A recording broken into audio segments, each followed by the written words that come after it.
ಅಸೆಂಬ್ಲಿಯಲ್ಲಿ phone tapping ಗದ್ದಲ ಕೋಲಾಹಲ ಜೋರಾಗಿಯೇ ನಡೀತಾ ಇದೆ. ರಾಜಭವನದ ಫೋನ್ ಟ್ಯಾಪಿಂಗ್ ಆಗ್ತಾ ಇದೆಯಾ? ಹಾಗಿದ್ರೆ ಆರ್ಎಸ್ಎಸ್ ಆಫೀಸ್ ಫೋನ್ ಕದ್ದಾಲಿಕೆ ಮಾಡಿದ್ಯಾರು? ಕಾಂಗ್ರೆಸ್ ಸರ್ಕಾರದ ಮೇಲೆ ಬಿಜೆಪಿ ಗಂಭೀರವಾಗಿ ಆರೋಪ ಮಾಡ್ತಾ ಇದೆ.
ಅಸೆಂಬ್ಲಿಯಲ್ಲಿ ಫೋನ್ ಟ್ಯಾಪಿಂಗ್ ಗದ್ದಲ ಕೋಲಾಹಲ ನಡೀತಾ ಇದೆ.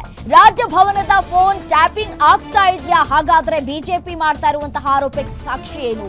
ಆರ್ಎಸ್ಎಸ್ ಆಫೀಸ್ ಫೋನ್ ಕದ್ದಾಲಿಕೆಯನ್ನ ಯಾರು ಮಾಡ್ತಾ ಇದ್ದಾರೆ? ಕಾಂಗ್ರೆಸ್ ಸರ್ಕಾರದ ಮೇಲೆ ಬಿಜೆಪಿ ಗಂಭೀರವಾಗಿ ಆರೋಪ ಮಾಡ್ತಾ ಇದ್ದಾರೆ. ರಾಜ್ಯಪಾಲರಿಗೆ ದೆಹಲಿಯಿಂದ ಕರೆ ಬರ್ತಾ ಇದೆ. ಕೇಶವ ಕೃಪಾದಿಂದ ಬಿಜೆಪಿ ಕಚೇರಿಯಿಂದ ಕರೆ ಹೋಗಿದೆ ಅಂತ ಹೇಳಲಾಗ್ತಾ ಇದೆ. ಈ ಬಗ್ಗೆ ಕಾನೂನು ಸಚಿವರು ಹೇಗೆ ಹೇಳಿದ್ರು ಅನ್ನುವಂತಹ ಪ್ರಶ್ನೆ. ಲೋಕಭವನದ ಫೋನ್ ಟ್ಯಾಪ್ ಆಗ್ತಾ ಇದೆ ಅಂತ ಹೇಳಿ ಮತ್ತೆ ಗೂಬೆ ಕೂರಿಸುವ ಕೆಲಸ. ಶಾಸಕ ಸುನಿಲ್ ಕುಮಾರ್, ಸುರೇಶ್ ಕುಮಾರ್ ಗಂಭೀರವಾಗಿ ಆರೋಪ ಮಾಡ್ತಾ ಇದ್ದಾರೆ. ಮತ್ತೆ ಸದನದಲ್ಲಿ ಆಡಳಿತ ವಿಪಕ್ಷಗಳ ನಡುವೆ ಗದ್ದಲ ಶುರುವಾಗಿದೆ. ರಾಜ್ಯಪಾಲರು ಬಿಜೆಪಿ ಕೈಗೊಂಬೆ ಅಂತಿದ್ದಾರೆ ಅಂತ ಪ್ರಿಯಾಂಕ್ ಖರ್ಗೆ ಹೇಳ್ತಾ ಇದ್ದಾರೆ. ಪ್ರಿಯಾಂಕ್ ಖರ್ಗೆ ಆರೋಪಕ್ಕೆ ಕೆರಳಿ ಕೆಂಡವಾಗಿದ್ದಾರೆ ಕಮಲ ಪಡೆಯವರು.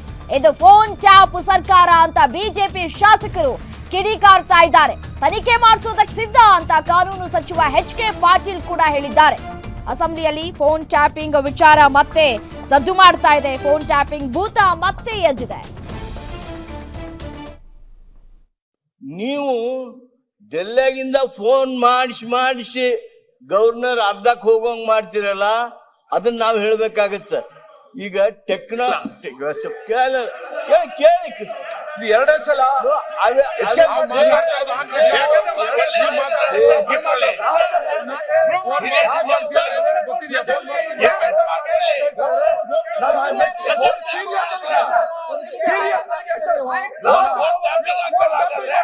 ಸಹಿತ ಆರೋಪ ಮಾಡ್ತಾ ಇದ್ದಾರೆ.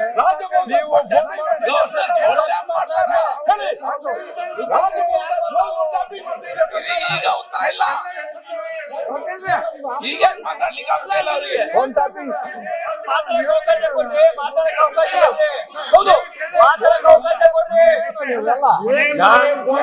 ನಾನು ಮತ್ತೆ ಸ್ಪಷ್ಟಗೊಳಿಸ್ತೇನೆ.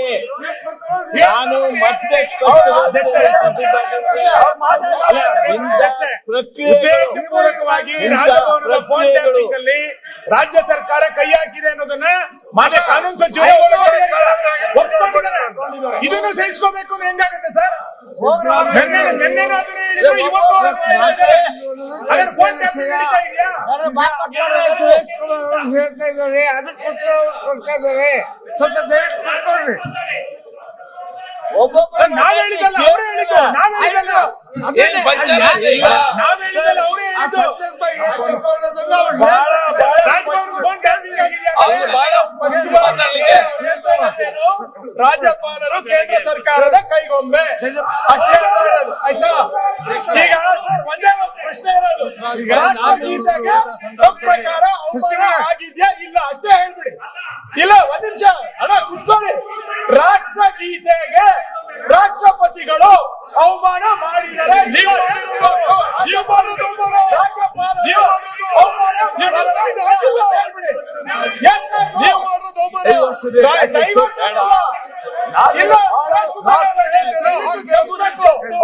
ಇವರು ಹಿರಿಯರು, ಇವ್ರ ಮಾತು ಮುಂಚೆ ಒಂದ್ ಸೆಕೆಂಡ್ ಮಾನ್ಯ ಅಧ್ಯಕ್ಷರೇ, ನಾವು ಬಿಡ್ತೀವಿ. ಸರ್ ಅಧ್ಯಕ್ಷರೇ, ಕಾನೂನು ನಾವು ಸಚಿವರ ಇವತ್ತಿನ ಈ ಸ್ಟೇಟ್ಮೆಂಟ್ ಬಗ್ಗೆ ಎಕ್ಸ್ಪ್ಲನೇಷನ್ ಕೊಡಬೇಕು. ಯಾಕೆಂತಂದ್ರೆ ಇನ್ನೇನೋ ಮಾಡಿದರೆ ಇವತ್ತು ಮಾಡ್ತಾರೆ. ಆದರೆ ರಾಜ್ಯಪಾಲರು ಯಾರು ಮಾಡಿದ್ರು? ಸರ್ಕಾರ ಮಾಡ್ತಾ ಇದೆ. ಇವರಿಗೆ ಡೆಲ್ಲಿ ರಾಜಭವನಿಗೆ ಫೋನ್ ಬರ್ತಾ ಇದೆ ಅಂತ ಅಧಿಕೃತವಾಗಿ ಹೇಳ್ತಾ ಇದ್ದಾರೆ ಅಂತಂದ್ರೆ ಯಾರು ಫೋನ್ ಕತ್ತಲೆ ಏನು ಮಾಡಿದ್ರು? ಪದೇ ಸದನದಲ್ಲಿ ಹೇಳಿರೋದು, ಪದೇ ಸದನದಲ್ಲಿ ಮಾಡಿರೋದು. ಹಾಗಾದ್ರೆ ಫೋನ್ ಕತ್ತಲಿಕೆ ನಡೀತಾ ಇಲ್ಲ. ಇಂಥ ಸರ್ಕಾರ ಪರೀಕ್ಷೆ ಮಾಡಿಸಿಲ್ಲ. ರಾಜ್ಯಪಾಲರದ ಫೋನ್ ಕತ್ತಲಿಕೆಯನ್ನು ಮಾಡುವಷ್ಟರ ಮಟ್ಟಿಗೆ ನಿಕೃಷ್ಟ ಸ್ಥಿತಿಗೆ ಸರ್ಕಾರ ಇಳಿದಿದೆ ಇವತ್ತು. ಈ ಸ್ಥಿತಿ ಬರಬಾರ್ದಿತ್ತು ಈ ಸರ್ಕಾರಕ್ಕೆ. ಡೆಲ್ಲಿಯಿಂದ ಫೋನ್ ಬರ್ತಾ ಇದೆ ಅಂತ ಹೇಳಿ ಹಿಂಗೆ ಕಾನೂನು ಸಚಿವರು ಸದನದಲ್ಲಿ ಒಪ್ಕೊಳ್ತಾರೆ. ನಮ್ಮನ್ನೇ ಹೇಳಿದ್ರು, ಇವತ್ತು ಹೇಳಿದ್ರು. ಯಾರು ಅಧಿಕೃತ ದಾಖಲೆ ಬಿಡುಗಡೆ ಮಾಡಿ ಮಾಡಿ ಹೇಳಿ ಹಂಗಾರೆ. ಕೇಶವ್ ಕೃಪಾ ಅಂತಾನು ಫೋನ್ ಹೋಗುತ್ತೆ. ಹೌದು, ಸುಮಾರು ಬರುತ್ತೆ ಕೇಶವ್ ಕೃಪಾ. ನಿಮಗೆ ಇದ್ದಲ್ಲಿಂದ ಫೋನ್ ಬರುತ್ತೆ. ಅದಕ್ಕೇನು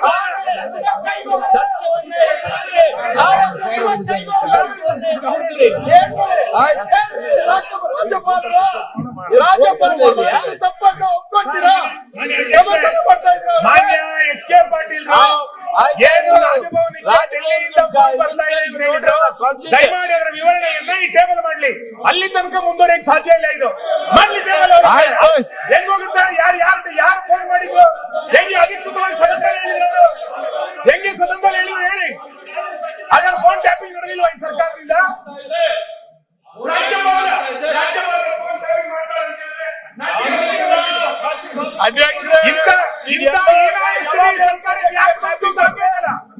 ಇವರು ಅಲ್ಲಿ ಕೇಶವ್ ಕೃಪಾನಲ್ಲಿ ರಿಪೋರ್ಟ್ ಮಾಡಿ ತೋರ್ಸಕ್ಕೆ ಮಾತಾಡ್ತಾ ಇದ್ದಾರೆ.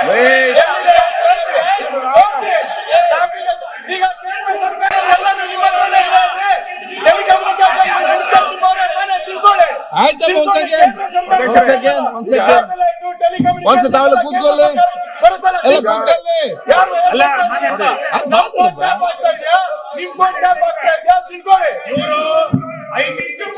ಸಮರ್ಥನೆ ಮಾಡ್ತಾ ಇದ್ದಾರೆ. ಏನ್ ಐಟಿ ಸಚಿವರು ಐಟಿ ಸಚಿವರು ಸೇರಿ ಷಡ್ಯಂತ್ರ ಆಯ್ತು ಮಾಡ್ತಾ ಇದ್ದಾರೆ.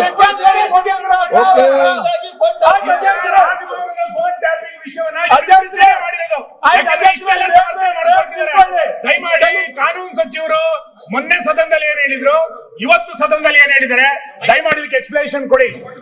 ಎಕ್ಸ್ಪ್ಲನೇಷನ್ ಕೊಡಿ, ಆಮೇಲೆ ಆಯ್ತಪ್ಪ ಕೂತ್ಕೊಳ್ಳಿ, ಗಡಿಬಿಡಿ ಮಾಡಬೇಡಿ. Wait one second. ಯಾರು ಎಕ್ಸ್ಪ್ಲನೇಷನ್ ಕೊಡ್ಬೇಕು? ಯಾರು ಎಕ್ಸ್ಪ್ಲನೇಷನ್ ಕೊಡ್ಬೇಕು? ನೀವೇ ಕೊಡ್ಬೇಕಾಗಿತ್ತು. ನೀವು ತನಿಖೆ ಮಾಡಬೇಕು ಅಂತೇಳಿ ಕೇಳ್ರಿ, ಅವಾಗ ತನಿಖೆ ಕೊಡ್ತೇವಂತ ಕೊಡಿ. ತನಿಖೆ ಆಗ್ಲಿ. ಅಲ್ಲ, ಕಾನೂನು ಸಚಿವರು ನೀವು ಇದು ತನಿಖೆ ಪ್ರಶ್ನೆ ಇಲ್ಲ. ಎಚ್ ಕೆ ಪಾಟೀಲ್ರು ಕಾನೂನು ಮತ್ತು ಸಂಸದೀಯ ವ್ಯವಹಾರಗಳ ಸಚಿವರು. ಅವರು ಮೊನ್ನೆನೂ ಒಂದು ಮಾತು ಹೇಳಿದ್ರು, ಇವತ್ತು ಅದನ್ನ ರಿಪೀಟ್ ಮಾಡ್ತಾ ಇದ್ದಾರೆ. ಇದು ಒಂಥರ ಹ್ಯಾಬಿಚುಯಲ್. ಇದು ಏನ್ ಹೇಳ್ತಾ ಇದ್ದಾರೆ? ರಾಜಭವನಕ್ಕೆ ಏನು ಇದೇ ವಿಚಾರಕ್ಕೆ ಸಂಬಂಧಪಟ್ಟಂತೆ ಮತ್ತಷ್ಟು ಡೀಟೇಲ್ಸ್ ಕೊಡ್ತಾ ಹೋಗ್ತಾರೆ ನಮ್ಮ ಪ್ರತಿನಿಧಿ ದುರ್ಗೇಶ್ ನೇರ ಸಂಪರ್ಕದಲ್ಲಿ ಜಾಯಿನ್ ಆಗಿದ್ದಾರೆ. ದುರ್ಗೇಶ್, ಸದನದಲ್ಲಿ ಇದೀಗ ಫೋನ್ ಟ್ಯಾಪಿಂಗ್ ವಿಚಾರ ಸದ್ದು ಮಾಡ್ತಾ ಇದೆ, ಭೂತ ಹೇಳ್ತಿದೆ. ಈ ಆರೋಪ ಪ್ರತ್ಯಾರೋಪಕ್ಕೆ ಸಾಕ್ಷಿ ಬೇಕಲ್ವಾ? ಈಗ ಬಿಜೆಪಿ ಏನೋ ಆರೋಪ ಮಾಡ್ತಾ ಇದೆ, ಕಾಂಗ್ರೆಸ್ ತನಿಖೆ ಮಾಡಿಸೋದಕ್ಕೆ ರೆಡಿ ಇದೆಯಾ? ಏನ್ ಕತೆ ಅಂತ?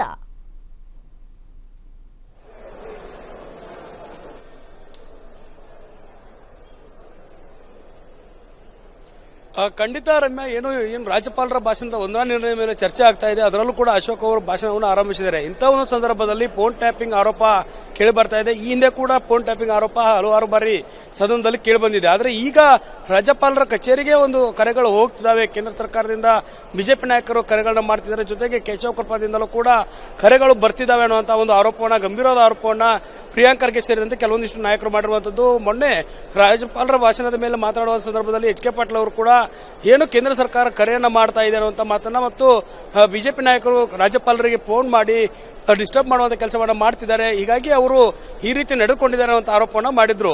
ಹೀಗಾಗಿ ಇವತ್ತು ಅದೇ ವಿಚಾರವನ್ನ ಸುನಿಲ್ ಕುಮಾರ್ ಆಗಿರ್ಬಹುದು, ಆರ್ ಅಶೋಕ್ ಆಗಿರ್ಬಹುದು, ಸುರೇಶ್ ಕುಮಾರ್ ಅವರು ಪ್ರಸ್ತಾಪವನ್ನು ಮಾಡಿದ್ರು. ಪ್ರಮುಖವಾಗಿ ರಾಜ್ಯಪಾಲರ ಕಚೇರಿಯಲ್ಲಿ ಯಾವ ರೀತಿ ಫೋನ್ಗಳು ಹೋಗ್ತಿದ್ದಾವೆ ಬರ್ತಿದೆ ಅನ್ನುವಂಥ ವಿಚಾರವನ್ನ ರಾಜ್ಯ ಸರ್ಕಾರ ಕದ್ದಾಲಿಕೆ ಮಾಡ್ತಾ ಇದೆ. ಫೋನ್ ಟ್ಯಾಪಿಂಗ್ ಮಾಡುವ ಮೂಲಕ ಈ ರೀತಿಯ ಒಂದು ತಂತ್ರವನ್ನು ಮಾಡಿದೆ. ಹಾಗಾದ್ರೆ ಇದಕ್ಕೆ ಸಂಬಂಧಪಟ್ಟಂತೆ ತನಿಖೆಯನ್ನು ನಡೆಸಲೇಬೇಕನ್ನುವಂಥ ಒತ್ತಾಯವನ್ನ ಮಾಡಿರುವಂತದ್ದು. ಸಹಜವಾಗಿ ರಾಜ್ಯಪಾಲರು ಯಾರ ಅಡಿ ಬರ್ತಾರೆ ಅನ್ನುವಂಥ ಮಾತನ್ನ ಎಚ್ ಕೆ ಪಾಟೀಲ್ ಅವರು ಹೇಳಿದ್ರು ಕೂಡ ಈ ಒಂದು ಫೋನ್ ಟ್ಯಾಪಿಂಗ್ ವಿಚಾರ ಇದಕ್ಕೆ ಸದ್ದು ಮಾಡ್ತಾ ಇದೆ.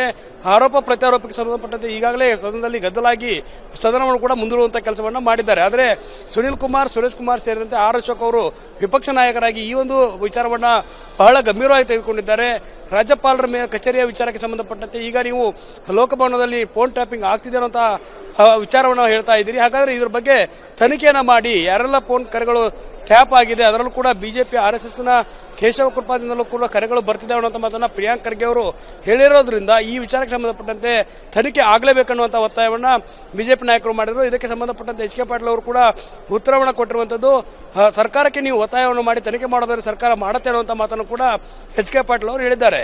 ಈ ಹಿಂದೆ ಕೂಡ ಸಾಕಷ್ಟು ಈ ವಿಚಾರಕ್ಕೆ ಸಂಬಂಧಪಟ್ಟಂತೆ ಧ್ವನಿ ಎತ್ತಿದಂತ ಸರ್ಕಾರಗಳು ಬಿದ್ದೋಗಿದ್ದಾವೆ ಅನ್ನುವಂಥ ಮಾತನ್ನ ಆರ್ ಅಶೋಕ್ ಅವರು ಉಲ್ಲೇಖ ಮಾಡುವ ಮೂಲಕ ಫೋನ್ ಟ್ಯಾಪಿಂಗ್ ವಿಚಾರವನ್ನ ಮತ್ತಷ್ಟು ದುರ್ಗೇಶ್, ರಾಜಭವನದ ಮೇಲೆ ಕಣ್ಣಿಡುವಂತಹ ಅನಿವಾರ್ಯತೆ ಸರ್ಕಾರಕ್ಕೆ ಸೃಷ್ಟಿಯಾಗಿದೆಯಾ? ಈ ಒಂದು ವಿಚಾರವನ್ನ ಬಿಜೆಪಿ ಯಾವ ರೀತಿ ಮುಂದೆ ತೆಗೆದುಕೊಂಡು ಹೋಗುತ್ತೆ ಅನ್ನೋದನ್ನ ಕಾದು ನೋಡಬೇಕಾಗತ್ತೆ. ನೋಡಿ ದುರ್ಗೇಶ್, ನಾನು ಕೇಳ್ತಾ ಇದ್ದೆ ರಾಜಭವನದ ಮೇಲೆ ಕಣ್ಣಿಡುವಂತಹ ಅಗತ್ಯತೆ ಖಂಡಿತ ರಮ್ಯಾ, ಯಾಕಂದ್ರೆ ಕೇಂದ್ರ ಸರ್ಕಾರ ಈಗಾಗಲೇ ಈ ಒಂದು ಮನ್ನರೇಗಾ ವಿಚಾರವನ್ನ ಜಾರಿಗೊಳಿಸಿದೆ. ಅದರಲ್ಲೂ ಕೂಡ ಹೆಸರನ್ನ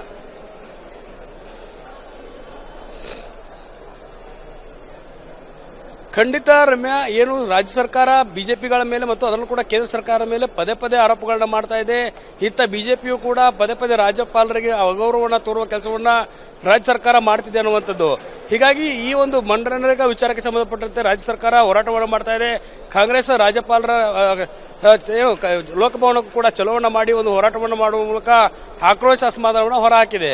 ಇದೇ ಒಂದು ವಿಚಾರ ಕೇಂದ್ರ ಸರ್ಕಾರ ಇದೀಗ ವಿಬಿಜಿ ರಾಮ್ಜಿ ಕಾಯ್ದೆ ಯೋಜನೆಯನ್ನು ತಂದಿರೋದ್ರಿಂದ ಈ ವಿಚಾರಕ್ಕೆ ಸಂಬಂಧಪಟ್ಟಂತೆ ಕೇಂದ್ರ ಸರ್ಕಾರ ಹೇಳಿದಂತೆ ರಾಜ್ಯಪಾಲರು ನಡೆದುಕೊಳ್ತಿದ್ದಾರೆ ಅನ್ನುವಂಥ ಆರೋಪವನ್ನ ಏನು ಕಾಂಗ್ರೆಸ್ ನಾಯಕರು ಮಾಡ್ತಿದ್ದಾರೆ. ಹೀಗಾಗಿ ಈ ಒಂದು ಸಂದರ್ಭದಲ್ಲಿ ಫೋನ್ ಟ್ಯಾಪಿಂಗ್ ವಿಚಾರ ಪ್ರಸ್ತಾಪ ಆಗಿರುವಂತದ್ದು ಬಹಳ ಸಂಚಲನಕ್ಕೆ ಕಾರಣವಾಗಿರುವಂತದ್ದು. ಕೇಂದ್ರದ ನಾಯಕರು ರಾಜ್ಯಪಾಲರಿಗೆ ಒಂದು ಏನು ಕರೆಗಳನ್ನು ಮಾಡಿ ಸೂಚನೆಯನ್ನ ಕೊಟ್ರ ಅನ್ನುವಂಥದ್ದು ಕೂಡ ಇಲ್ಲಿ ಮುಖ್ಯವಾಗಿರುವಂತದ್ದು. ಹೀಗಾಗಿ ಇದೇ ಅಸ್ತ್ರವನ್ನ ಏನು ಬಿಜೆಪಿ ನಾಯಕರ ಮೇಲೆ ಕೇಂದ್ರ ಸರ್ಕಾರದ ಮೇಲೆ ಬಳಸೋದಕ್ಕೆ ಇದೀಗ ಕಾಂಗ್ರೆಸ್ ಮುಂದಾಗ್ತಾ ಇದೆ. ಇದಕ್ಕೆ ಸಂಬಂಧಪಟ್ಟಂತೆ ಬಿಜೆಪಿಯು ಕೂಡ ಕೌಂಟರ್ ಕೊಡುವ ಕೆಲಸವನ್ನು ಮಾಡ್ತಿದೆ. ಹಾಗಾದ್ರೆ ರಾಜ್ಯ ಸರ್ಕಾರವೇ ಫೋನ್ ಟ್ಯಾಪಿಂಗ್ ಮಾಡ್ತಿದೆ, ಇದ್ರ ಬಗ್ಗೆ ತನಿಖೆ ಆಗಲಿ ಅನ್ನುವಂಥ ಒತ್ತಾಯವನ್ನ ಸದನದಲ್ಲಿ ಮಾಡಿರುವಂತದ್ದು. ರಮ್ಯಾ, ರೈಟ್, ಥ್ಯಾಂಕ್ ಯು ತಮ್ಮೆಲ್ಲ ಮಾಹಿತಿಗಾಗಿ.